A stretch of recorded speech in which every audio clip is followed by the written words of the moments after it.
It's the end of the day with Ray. Hello, my friends. Well, folks, I got to do part 2 of the big story for 2024, Xerox buying Lexmark. The reason I wanted to come out with part 2 so quick is because I'm seeing some stuff on social media that's so disturbing.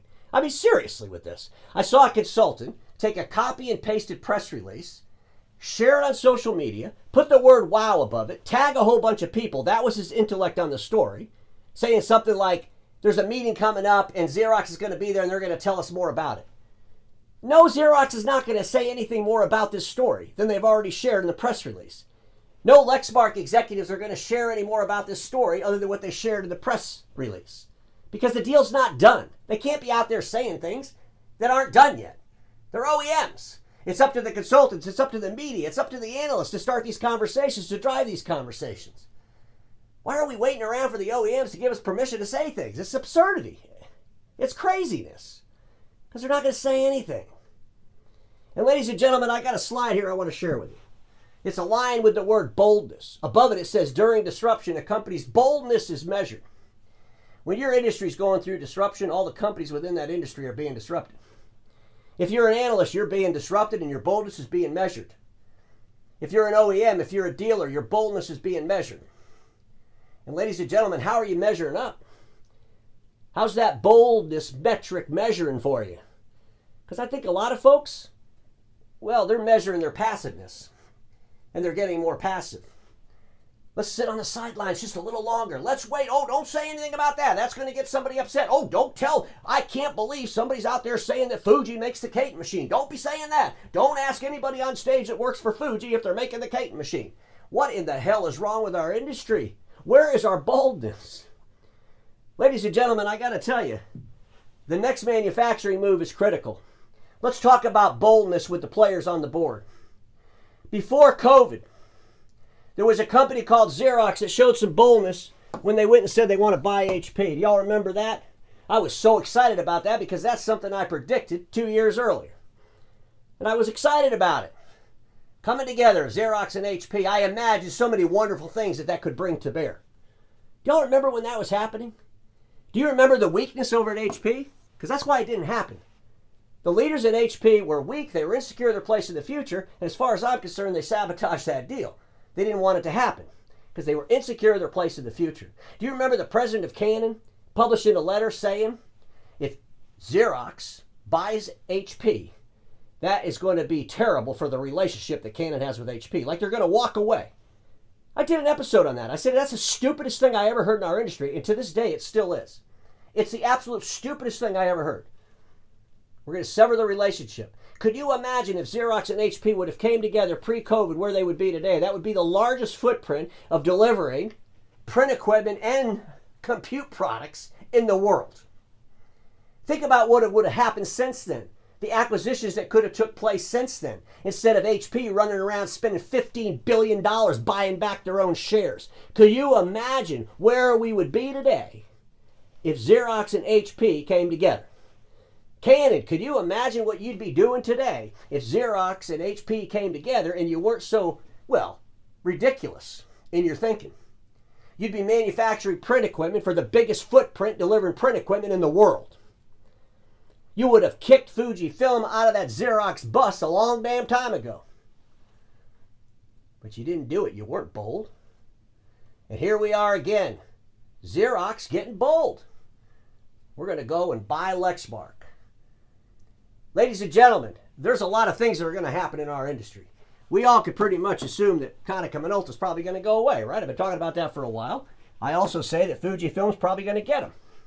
Some people say, well, Ray, if Fujifilm gets Konica Minolta, what the hell do they need Xerox for? Why wouldn't they want Xerox? They need to maintain this relationship. Folks, I've been telling you this for a long time. It is stupid for them not to maintain the relationship with Xerox. They got to figure out how to make it even better. And now that Xerox bought Lexmark, they got to figure out how to make it even better. And they need to go get Konica Minolta. And they need to give all that Konica Minolta direct business to Xerox. Folks, at the end of the day, Fujifilm, it's not about getting one over the other. Fujifilm's a pretty disruptive company with a lot of money. If I'm Fujifilm, I want it all if I could get it. I want to beat Canon at their own damn game. Canon screwed up by not letting Xerox and HP come together and get in the middle of that. What if they would have supported that? Fujifilm seized the opportunity that Canon didn't do that. Because right now, Fujifilm, you're in a really good position. We see Fujifilm making some of the Sharp machines. I predict they're going to make all the Sharp machines. Can you imagine Fujifilm? They take out Konica Minolta. They get all that business. They got all the Xerox business. They get all the Lexmark business as the Lexmark machines are replaced with the Xerox name on it that are manufactured by Fuji. That'd be nice, wouldn't it? They're selling all the Sharp machines. Wouldn't that be nice? Boy, if that happens, what happens with Kyocera? They're over there thinking, okay, we got to do something big. Ladies and gentlemen, we know that Kyocera makes a couple of printers for Ricoh. We also know that Kyocera lets Ricoh rebrand that Task Alpha 15000C. I've said it before, I'll say it again. Does Kyocera join Etra? We all know that Ricoh and Toshiba Tech don't make any machines anymore, right? They're made by a company called Etra. How's Kyocera want to play in that? Folks, this 9-star company, the PRC out of China that owns Lexmark. Keep in mind, Xerox is not buying Lexmark from Lexmark. Xerox is buying Lexmark from 9-star. I don't know how it works. Okay, and I'm not going to, if I call up 9-star, they're not going to tell me. If I call up Lexmark, they're not going to tell me. They wouldn't even take the call. They don't like me.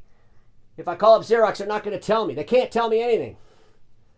They're going to tell you what they're allowed to tell you, and what they're allowed to tell you is basically what they already told you till the deal's done. But I have a hard time understanding how this manufacturer piece works for Lexmark. I saw a post out there with someone from Brother was talking about how Xerox buying Lexmark's going to be a good thing for Brother. Well, I'm thinking, no, Brother lost. If Brother was bold, they would have bought Lexmark.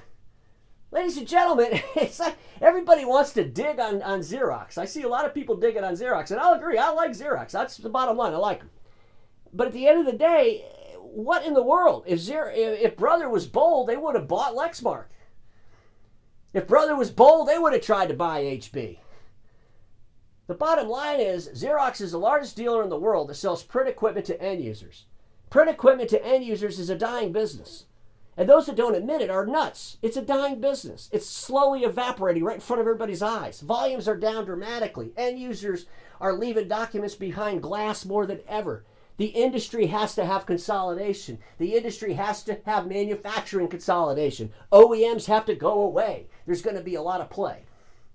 We see in Japan right now, what's the big news? We got auto manufacturers, Honda and Nissan and Mitsubishi coming together. Folks, even in Japan, the old fallacy, oh, none of these people are ever going to come together. That's just not the Japan culture. They don't do that over there. Well, they're doing it. The day they allowed an investment firm to buy Toshiba, that told you all they're going to do things different. There's going to be a lot of things that are going to change over the next year or two. And I plead with our industry's meeting analysts. And if consultants out there, if all you could do is say wow and tag a whole bunch of people on a copied and pasted post, maybe it's time to retire. We need to drive conversations forward. We need to have debates. We can't allow these venues where everybody gets together to be so controlled by who's the sponsors that we can't say anything. We need to be prepared, and the only way we're going to be prepared is to be able to talk about things openly and honestly. Because everybody watching me knows this. Status quo is the killer of all that'll be invented. Don't get stuck there. And I'll see you all next week.